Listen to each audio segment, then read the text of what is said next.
देखो, आज हम लोगों को अब शुरू कर रहे हैं नियंत्रण और समन्वय, कंट्रोल एंड कोऑर्डिनेशन। कंट्रोल और कोऑर्डिनेशन जो है क्या होता है पौधों में और जंतुओं में, दोनों में ही जो है ये प्रक्रिया जो है पाई जाती है। तो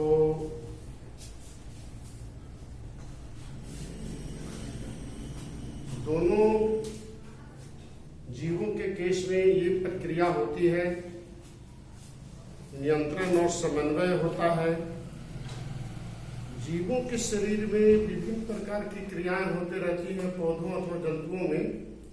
जैसे मान लीजिए कि पौधा है, तो पौधे सबसे पहले मान लीजिए कि वो वृद्धि करता है। तो वृद्धि करने के बाद जो है उसके अंग में गतियां उत्पन्न हो जाती हैं। गतियां वृद्धि करता है तो उसमें गति उत्पन्न होता है उसके अंगों में। वृद्धि करने से अंग बनते हैं, वृद्धि करने से जो है अंग बनते हैं। अंग बनने पर जो है उसमें गतियां उत्पन्न होती हैं। अब ये गतियां विभिन्न कारणों से हो सकता है, बाहरी प्रभावों से, बाहरी वातावरण के प्रभाव से, उद्दीपन से उसके अंदर जो है ये गति उत्पन्न होता है पौधों में खास करके। तो हम लोग विभिन्न प्रकार की गतियों के बारे में पढ़ेंगे बाद में। पहले तो जानना है कि पौधों में जो है सिंपली या जंतु में कैसे क्या होता है उद्दीपन और नियंत्रण और समन्वय। तो पौधों में हमने कहा कि जब वृद्धि होता है बीजों के अंकुरण के पश्चात प्रांकुर या मूलांकुर बनते हैं, प्लूमल या रेडिकल। तो प्रांकुर ऊपर की ओर वृद्धि करता है, मूलांकुर नीचे की ओर वृद्धि करता है। तो जो नीचे की ओर जा रहा है वह भी एक प्रकार की गति हो गया। तो ये गतियां उत्पन्न होती है पौधों के शरीर में विभिन्न बाहरी प्रभावों, बाहरी कारकों के चलते ये सब होता है, या आंतरिक कारक के चलते भी उसमें गतियां उत्पन्न होती हैं। उसी तरह से मनुष्यों में भी या जंतुओं में भी ये गतियां होती हैं। पौधों में जो गतियां होती हैं बाहरी कारकों और उसके अंदर पाए जाने वाले जो हार्मोन होता है उसके चलते जो है उसमें गतियों का, इन सबों का जो है नियंत्रण होता है पौधों के अंदर। लेकिन जंतुओं में भिन्न होता। जंतु के शरीर में नर्वस सिस्टम होता, तंत्रिका तंत्र होता। सभी जंतुओं में, सभी बहुकोषीय जंतुओं में नर्वस सिस्टम है। एक कोशिकीय जीवों को छोड़ दिया जाए तो बाकी अधिकतर बहुकोशिकीय जंतुओं में नर्वस सिस्टम पाए जाते हैं, सभी बहुकोशिकीय जंतुओं में। अमीबा, पैरामीशियम, यूग्लिना, इन सबों में नर्वस सिस्टम नहीं होता। लेकिन सबसे सरल सिंपल नर्वस सिस्टम हाइड्रा में देखा गया। लेकिन हाइड्रा है इनवर्टिब्रेट, बेरीढ़धारी जंतु है। आकाशेरुकी कहते हैं उसको अंग्रेजी में, या उसको इनवर्टिब्रेट अंग्रेजी में बोलते हैं। जितने बिना हड्डी वाले जीव हैं संसार में, जितने बिना हड्डी वाले जंतु हैं संसार में, सब जो है इनवर्टिब्रेट में आता है। अब उसके अलग अलग कैटेगरी है। इनवर्टिब्रेट में भी अब रह गई बात की, अब उसकी वाली बात अभी बता रहे थे, यूनिसेलुलर एनिमल है तो उसमें यूनिसेलुलर भी इनवर्टिब्रेट में आता है। मल्टी सेलुलर एनिमल भी इन्वर्टिब्रेट में हो सकता है। अब जैसे मान लीजिए कि केंचुआ है, केचुआ इनवर्टिब्रेट है, अमीबा भी आपके सिरकी में आता, अमीबा पैरामीशियम, ये सब जो है इनवर्टिब्रेट है। लेकिन वो बहुत सिंपल जो है माने जीव जंतु के अंतर्गत आता है। सिंपल जो है वो है, उसमें नर्वस सिस्टम का विकास नहीं है। लेकिन हाइड्रा और दूसरे बहुत इनवर्टिब्रेट में इसका विकास हुआ है और इसके प्रभाव से जंतुओं में तंत्रिका तंत्र के चलते विकास होने से नियंत्रण और समन्वय होता है। हमारे शरीर के अंदर जो है नियंत्रण और समन्वय या तंत्रिका तंत्र के चलते जो है आवेग का संचरण होता है। कंट्रोलिंग की जो क्रिया होती है, नियंत्रण की जो क्रिया होती है, ये हार्मोन के प्रभाव से भी होता है। तो कहने का मतलब यह है कि पौधों में तो नर्वस सिस्टम नहीं है, लेकिन जंतुओं के खास करके बहुकोशिकीय बेरीड़धारी और रीढ़धारी दोनों में नर्वस सिस्टम होता है। अब बेरीड़धारी में प्रिमिटिव जंतुओं में नहीं होता, हम पहले ही बता दिए हैं कि अमीबा पैरामीशियम भी इनवर्टिब्रेट में आता है, लेकिन उसमें नर्वस सिस्टम नहीं होता। हाइड्रा इनवर्टिब्रेट है लेकिन उसमें नर्वस सिस्टम है। जितने कीट हैं, मक्खी है, मच्छर है, जितने जंतु ये सब देख रहे हैं, सब बहुकोशिकीय हैं, इनवर्टिब्रेट है, बेरीड़धारी। तो इसमें नियंत्रण और समन्वय उसके नर्वस सिस्टम और उसमें पाए जाने वाले हार्मोन से उसके अंदर जो है कंट्रोलिंग होता है। तो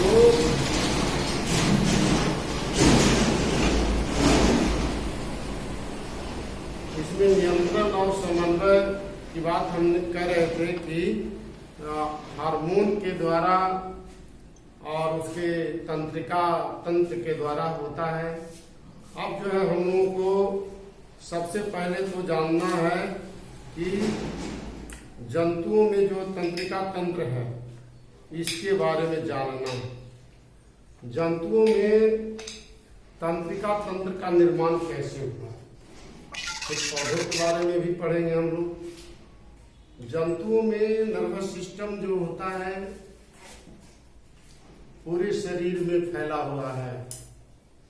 शरीर के सभी भागों में ये नर्वस सिस्टम होता है और नर्वस सिस्टम के जो इकाई है, सूक्ष्म इकाई, वो होता है न्यूरॉन, जिसको तंत्रिका कोशिका बोलते हैं। न्यूरॉन जो है जीव शरीर का सबसे, शरीर के अंदर, जीव के शरीर के अंदर का सबसे लंबी कोशिका। न्यूरॉन जिराफ में, ऊंट में जिसके गर्दन लंबे लंबे हैं, उसके अंदर जो है इसकी लंबाई 1 मीटर से भी ज्यादा,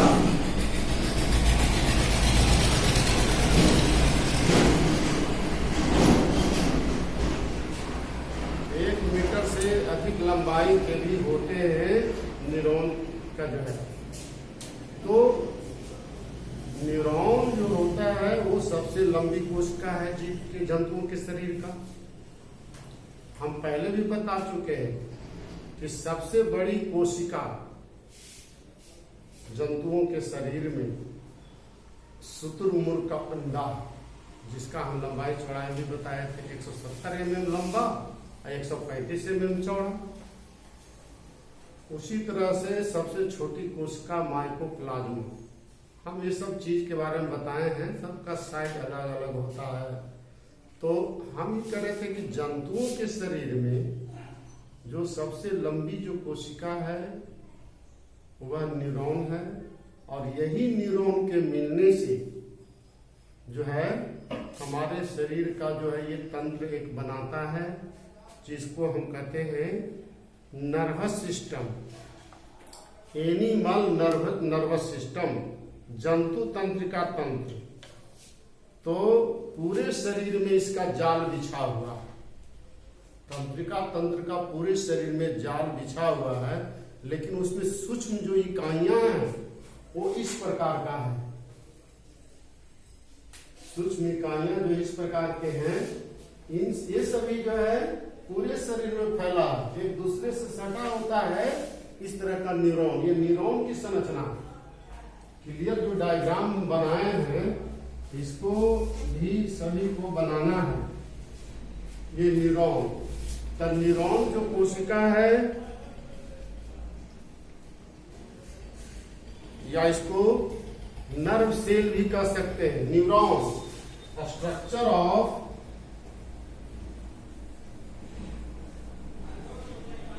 न्यूरॉन। तो ये न्यूरॉन जो है सूक्ष्म इकाई है, तंत्रिका तंत्र, पूरे जाल बिछा हुआ है शरीर के अंदर। तो कैसे इसका हमारे शरीर में जो आवेग है, इंपल्स है, अब जैसे मान लीजिए कि शरीर के किसी भी भाग में चोट लगता है, पिन गड़ता है, या किसी भी प्रकार की इस प्रकार की जो क्रियाएं होती हैं, तो वह अंग हट जाता है अचानक। उसमें ये आवेग जो होता है, आवेग जो उत्पन्न होता है किसी भी भाग में, पिन गड़ने से उसमें आवेग उत्पन्न हुआ। अब आवेग जो है उस शरीर के अंदर जो है जाता है बड़ी तेजी से, द्रुत गति से जाता है। तो द्रुत गति से जाता है तो उसको हमको समझना है कि कैसे शरीर के अंदर इसका संचरण होता है, इसका ट्रांसमिशन कैसे होता है उस इंपल्स का। पिन गड़ता है, अचानक चलते चलते कांटा गड़ता है तो पैर अचानक ही हट जाता है। तो ये कैसे पैर हट जाता है? आग से कहीं अंग जो है जल जाता है, हमारी ध्यान उधर नहीं होता है, तो अचानक जब जलता है, गर्म चीज से छुआता है या ठंडे चीज से छुआता है, तो अचानक ही वो अंग हट जाता है। तो इसका कारण क्या है?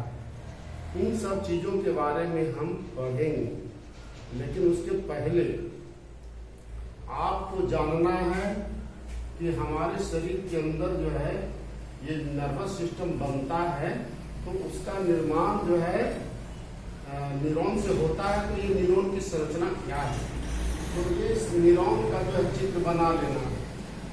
ये न्यूरॉन का चित्र बनाएंगे,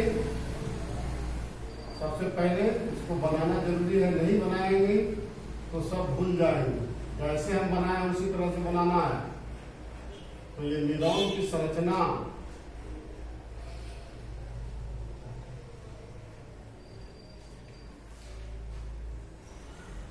इस तरह से, ये न्यूरॉन की संरचना में क्या देख रहे हैं? सबसे पहले इसमें न्यूरॉन में 3 भाग देखते हैं।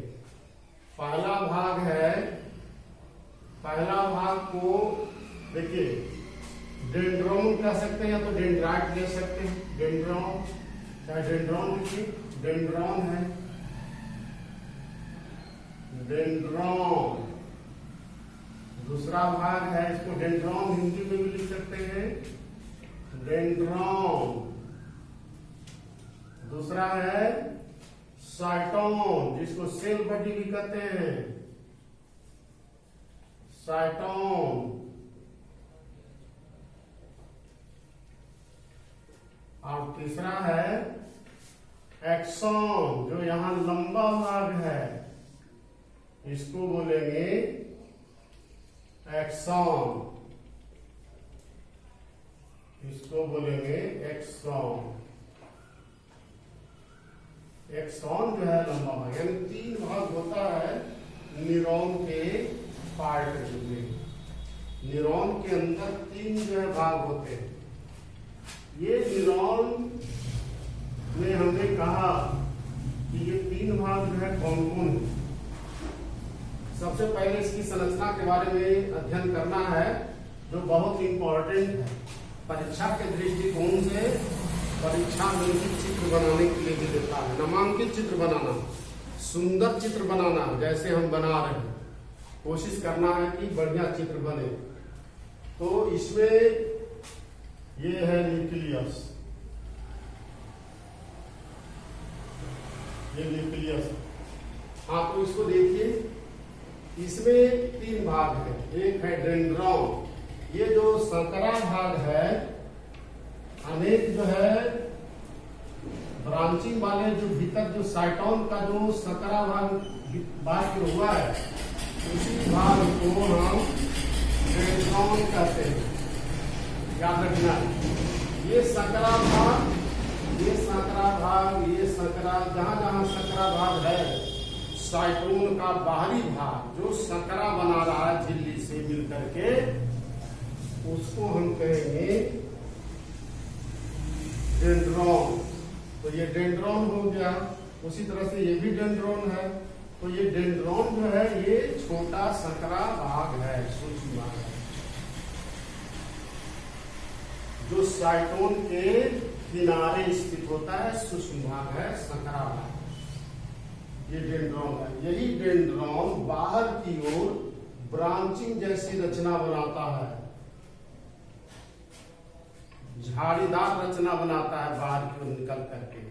डेंड्रॉन का भाग बाहर की ओर ये झाड़ी जैसी रचना बनाता है, जिसको हम डेंड्राइट कहते हैं। आप देखो लिखे डेंड्राइट, ये पोर्शन पूरा डेंड्राइट है, ये पोर्शन पूरा डेंड्राइट है। इसको पूरा हम कहेंगे डेंड्राइट। तो ऐसा डेंड्राइट क्या हुआ है इसमें। अब जो है ये डेंड्राइट जो होता है, आवेग को ग्रहण करता है। डेंड्राइट, न्यूरॉन का डेंड्राइट इम्पल्स को किसी भी प्रकार के शरीर के अंदर जो है ये आवेग उत्पन्न होता है, चाहे जलना है, चाहे कुछ भी है, पीन गड़ना है, तो शरीर के अंदर ये आवेग उत्पन्न होता है, इम्पल्स जिसको कहते हैं अंग्रेजी में। यह जो आवेग है वो सबसे पहले ग्राही अंग में, फिर उसके बारे में बाद में बताएंगे। पहले ये आप समझिए कि ये जो है आवेग को ग्रहण करके डेंड्रॉन से होकर के साइटोन में भेज देता है। अब देखिए साइटोन के बाद देखिए साइटोन में क्या होता है। साइटोन में, साइटोन जो है वास्तव में साइटोप्लाज्म है। साइटोन जो है न्यूरॉन का क्या है, साइटोप्लाज्म है। तो हम तुमको बताए हैं कि न्यूरॉन जो ये साइटोप्लाज्म जो होता है, उसके बीच में न्यूक्लियस होता है साइटोप्लाज्म में। तो ये साइटोप्लाज्म का भाग होता है जिसके अंदर न्यूक्लियस पाए जाते हैं। ये न्यूक्लियस जो होता है, जैसे आप सभी कोशिकाओं में होते हैं, उसी प्रकार से इसमें भी पाए जाते हैं। और इसमें भी ग्रैन्यूल्स पाए जाते हैं साइटोप्लाज्म में, जिसको हम कहते हैं नीडल ग्रेन्यूल्स। इसको हम कहेंगे गोल गोल, ये घेरा जैसी रचना में है, नीडल्स ग्रेन्यूल्स अंदर में साइटोप्लाज्म में मिलते हैं। इसके अलावा और भी बहुत तरह के सूक्ष्म अणु पाए जाते हैं, लेकिन ये प्रमुख ग्रेन्यूल्स है साइटोप्लाज्म का। साइटोन को ही साइटोप्लाज्म कहेंगे, न्यूरॉन के साइटोप्लाज्म को ही साइटोन कहते हैं, या इसको हम सेल बॉडी भी कहेंगे। देखो लेके यहाँ पर इसको सेल बॉडी भी कहा जाता है साइटोन। अब तीसरा है जो देखिए एक्सोन। ये नीचे की ओर जो लंबा भाग है जिसको एक्सोन कहा जाता है। ये एक्सोन के यदि कोई पूछता है कि तंत्रिका कोशिका का सबसे लंबा भाग कौन है, तो हम कहेंगे एक्सोन है ना लंबा भाग। तो जितना ही लंबा है उतना कोई नहीं है, एक्सोन सबसे लंबा भाग। तो तीसरा जो भाग है न्यूरॉन का, उसका नाम है axon. Axon is the longest part of neuron. Axon is the longest part of neuron यानी न्यूरॉन का सबसे लंबा भाग है। अब इसमें देखिए क्या है, इसके अंदर जो है, हाँ, इसके बाहरी सतह पर न्यूरॉन के ये ट्यूबुलर जो रचना है, एक समान ये रॉड शेपेड रचना है, उसके बाहर जो है लेयर देख रहे हैं। बाहरी जो लेयर है उसका नाम है न्यूरिलेमा। यहां लिखे ये न्यूरिलेमा है। एक्सोन के बाहर में जगह जगह से झिल्लीदार रचना देखते हैं बाहरी सतह पर, जिसको हम न्यूरिलेमा कहते हैं। और ये झिल्लीदार पतला पारदर्शी रचना है। इसके भीतर में गोल सेल होता है। गोल जो है सेल और न्यूक्लियस लाइक रचना होता है, जिसको हम स्वान सेल भी कहते हैं या स्वान सेल न्यूक्लियस भी बोलता है। इस स्वान सेल में न्यूरिलेमा के ठीक भीतर में स्वान सेल पाया जाता है। स्वान सेल ऐसे लिखना है, SCHWASS, स्वान सेल। यदि दिक्कत होता लिखने में, हिंदी में लिखेंगे तो स्वान सेल होता है न्यूरिलेमा के ठीक भीतर। और उसके भीतर और भी है एक परत वसा का। देखिए इसके भीतर में एक परत ये है, इधर है इस स्वान सेल, इसके भीतर में एक परत है। इसके अंदर जो है पदार्थ होता है, चर्बीदार पदार्थ, जिसको हम माइलिन शीट कहेंगे। Myelin is a fatty substance. Myelin क्या है? एक चर्बीदार पदार्थ होता है। तो ये चर्बीदार पदार्थ है। उसके बाद इसके जो भाग होता है छोर, वो मसल्स के अंदर जाते हैं। यानी कहने का मतलब है इसका निचला भाग जो होता है वो स्केलेटन मसल, चाहे किसी भी मसल में जा रहे हैं तो उसके अंदर जो है गोल गोल गांठ जैसी रचना बनाता है। लास्ट में न्यूरॉन का दूसरा छोर गोल गोल गांठ जैसी रचना बनाता है।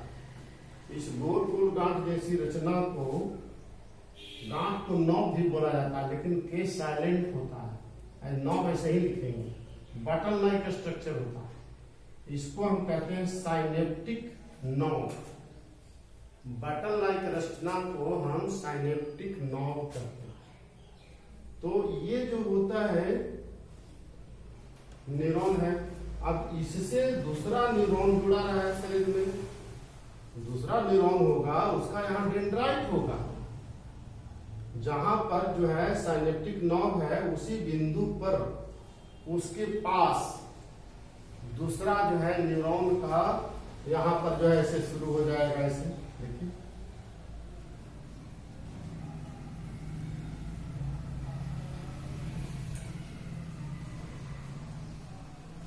अब इस तरह से शुरू होगा। अब ये जो देख रहे हैं, तो इसका मतलब क्या है? हमारे शरीर, पूरे शरीर में इस तरह का साइटोन और डेंड्राइट, एक्सॉन, सब रचना एक दूसरा से सटा हुआ है।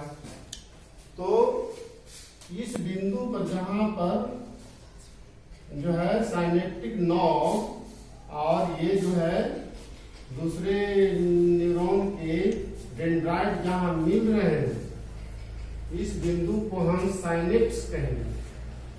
अब यहाँ पर ये न्यूरॉन का लास्ट है, अब दूसरा न्यूरॉन का शुरू है। तो जहां मिल रहा है ना, उसको हम कहेंगे क्या? इसको कहेंगे, इस बिंदु को जहां ये मिल रहा है, तो इस बिंदु को क्या बोलेंगे? ये बिंदु यहाँ हुआ, तो इसी को साइनेप्स कहेंगे। यहाँ पर इस नॉब के अंदर एक केमिकल होता है, जिसको हम कहते हैं न्यूरोट्रांसमीटर। क्या बोलते हैं? इस नॉब के अंदर न्यूरोट्रांसमीटर होता है।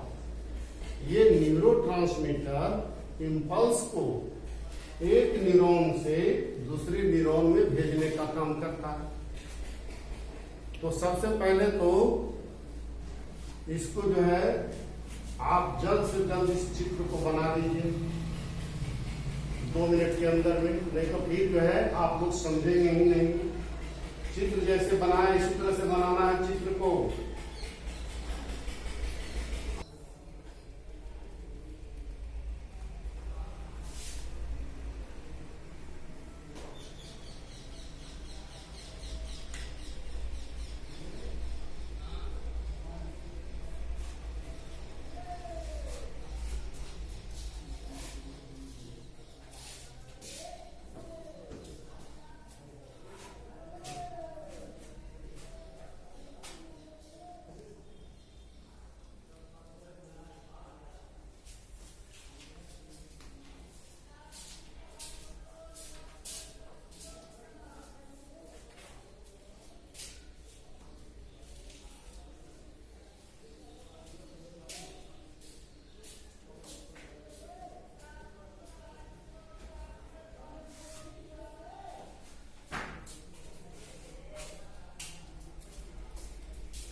बन गया।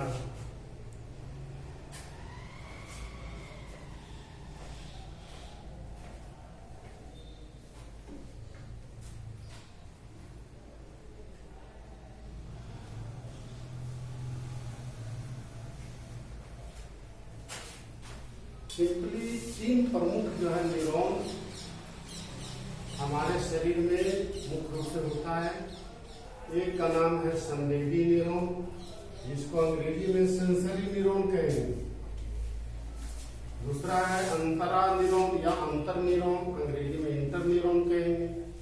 और एक है मोटर न्यूरॉन। 3 होता है न्यूरॉन, मुख्य रूप से 3 प्रकार। तो अब हमको जानना है कि संवेदी न्यूरॉन जो है क्या होता है, ये क्या करता है संवेदी न्यूरॉन। 5 मिनट, ठीक है। संवेदी न्यूरॉन जो होता है हमारे शरीर के अंदर ये संवेदना को ग्रहण करता है। जहां कहीं चोट लगता है, पीन करता है या किसी भी प्रकार का शरीर में जो है अंग में, किसी भी अंग में इस तरह का विक्षोभ उत्पन्न होता है, तो जो आवेग उत्पन्न होता है उस आवेग को ये ग्रहण करता है। संवेदी न्यूरॉन जो न्यूरॉन होता है वो संवेदी न्यूरॉन जो है ग्रहण करता है। हम इस चित्र को बनाएंगे लेकिन दूसरे दिन बनाएंगे। आज इतना जानिए कि संवेदी न्यूरॉन क्या है।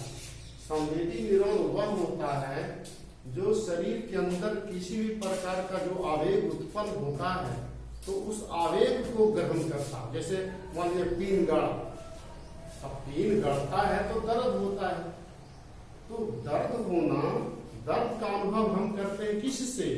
तंत्रिका तंत्र से। परीक्षा में भी आ जाए तो याद रखना, हम अपने शरीर में दर्द का अनुभव किससे करते हैं? तंत्रिका तंत्र से करते हैं।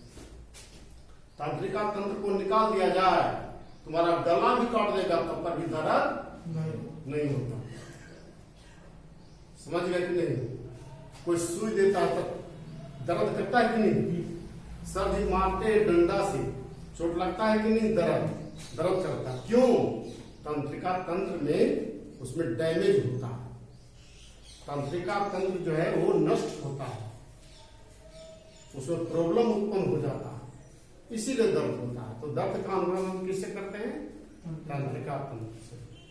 तो हम ये कह रहे थे कि ये संवेदी न्यूरॉन जो है शरीर के अंदर जिस भाग में प्रवेश करता है, ये आवेग किसी भी प्रकार से, चाहे जो भी हो, जलना, कटना, गढ़ना, किसी भी तरह से ये आवेग उत्पन्न होता है, तो उस आवेग को ग्रहण करता है ग्राही अंग में, तो वहां संवेदी न्यूरॉन होता है। वो संवेदी न्यूरॉन आवेग, देखो यहाँ पर पिन गड़ गया है ना, यहाँ पिन गड़ता है, तो हम अनजाने में हमको कोई जानकारी नहीं, पिन गड़ गया, हाथ जल गया, तो आवेग अंदर जाएगा। तो आवेग अंदर कैसे जाता है? न्यूरॉन है यहाँ पर, जो यहाँ से यहाँ तक फैला हुआ है रीढ़ तक। हमारे शरीर में दो प्रमुख भाग है, उसका नाम है न्यूरॉन का, वो है केंद्रीय स्नायु तंत्र, सेंट्रल नर्वस सिस्टम। एक होता है स्पाइनल कॉर्ड, मेरुरज्जु जिसको कहते हैं, दूसरे का नाम है वो मस्तिष्क है। मस्तिष्क भी एक केंद्रीय स्नायु तंत्र है। तो ये आवेग जब जाता है वो सेंसरी न्यूरॉन से शरीर के अंदर आवेग, तो पहुंचा देता है मेरुरज्जु में, स्पाइनल कॉर्ड में, या ऊपरी भाग में किसी तरह का होता है तो स्पाइन बन जाएगा जो है ब्रेन के अंदर। लेकिन सबसे प्रमुख काम होता है अनैच्छिक क्रियाओं का कंट्रोलिंग करना, हो आपको स्पाइनल कॉर्ड से होता है। मेरुरज्जु है, मेरुरज्जु पीठ में रीढ़ की हड्डी देख रही हो, पीठ में है कि नहीं हड्डी को लंबा, वो मेरुरज्जु है। तो मेरुरज्जु तक पहुंचाने का काम करता है कौन? किसी भी प्रकार के आवेग को ग्राही अंग से स्पाइनल कॉर्ड, मेरुरज्जु, रीढ़ रज्जु तक जो आवेग पहुंचाता है, तो उस तंत्रिका का नाम है कोशिका का संवेदी न्यूरॉन। अब रह गई बात, अभी तो मान लीजिए कि तुम्हारा पिन गड़ा है तो उसमें गया, अभी तुम हटाए नहीं हो, अभी आवेग गया है स्पाइनल कॉर्ड तक, वहां पहुंचाने वाले कहने का मतलब ग्राही अंग से लेकर के स्पाइनल कॉर्ड तक, केंद्रीय स्नायु तंत्र तक जो आवेग पहुंचाता है, उस तंत्रिका कोशिका को या तंत्रिका को हम संवेदी न्यूरॉन कहते हैं। दूसरा है अंतर न्यूरॉन। ये न्यूरॉन ऐसा होता है, उजला धूसर की समान रचना उसके अंदर होती है इस न्यूरॉन में, जो आवेग को संवेदी न्यूरॉन से मोटर न्यूरॉन में पहुंचाता। संवेदी न्यूरॉन से मोटर न्यूरॉन में जो आवेग पहुंचाता है, तो उसका नाम है अंतरा न्यूरॉन। ये जहां रीढ़ रज्जु तक पहुंचा दिया, अब रीढ़ की हड्डी के अंदर में ये न्यूरॉन है, तो उसी में जाएगा आवेग।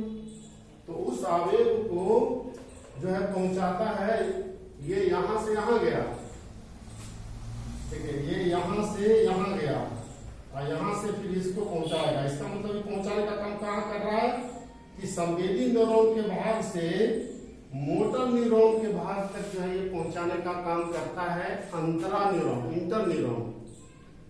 इंटर न्यूरॉन माने सेंसरी न्यूरॉन से मोटर न्यूरॉन तक इस इंपल्स को, आवेग को पहुंचाता है, तो ये पहुंचाने का काम करता है इंटर न्यूरॉन। तीसरा है मोटर न्यूरॉन। ये मोटर न्यूरॉन जो होता है, आपको स्पाइनल कॉर्ड में से जो वहां तक पहुंचा दिया आवेग को, तो ये जो है इफेक्टर ऑर्गन में, अविवाही अंग में, जहां पर से ग्राही अंग शुरू हुआ था, उसी भाग में दूसरे रास्ते से ये आवेग को वहां भेजता है मोटर न्यूरॉन। मोटर न्यूरॉन जो है, इसका चित्र जो है दूसरे दिन बनाएंगे या समझाएंगे, आज इतना ही समझना है। तो मोटर न्यूरॉन क्या करता है, इंटर न्यूरॉन से आवेग को लेकर के ग्रहण करके वो इफेक्टर ऑर्गन में इस आवेग को पहुंचा देता है। तब जाकर के वो अंग जो है हमारा, जिस भाग में दर्द होता है, कांटा गड़ता है, गर्म वस्तु छुआता है, वहां से झटके में हट जाता है। तो अब हम लोग इस चीज को जान गए हैं, ये पेशियों तक जो है पहुंचा देता है, जहाँ इफेक्टर ऑर्गन होता है मोटर न्यूरॉन, उस भाग तक जो है ये आवेग को पहुंचा देता है। अब इस आवेग के संचरण को हम जो है जानेंगे दूसरे दिन, कैसे इसमें आवेग का गमन मार्ग कैसे होता है और किस प्रकार से जो है आवेग जो है अंदर पहुंचता है, इस चीज को दूसरे दिन हम बताएंगे। ठीक है, धन्यवाद।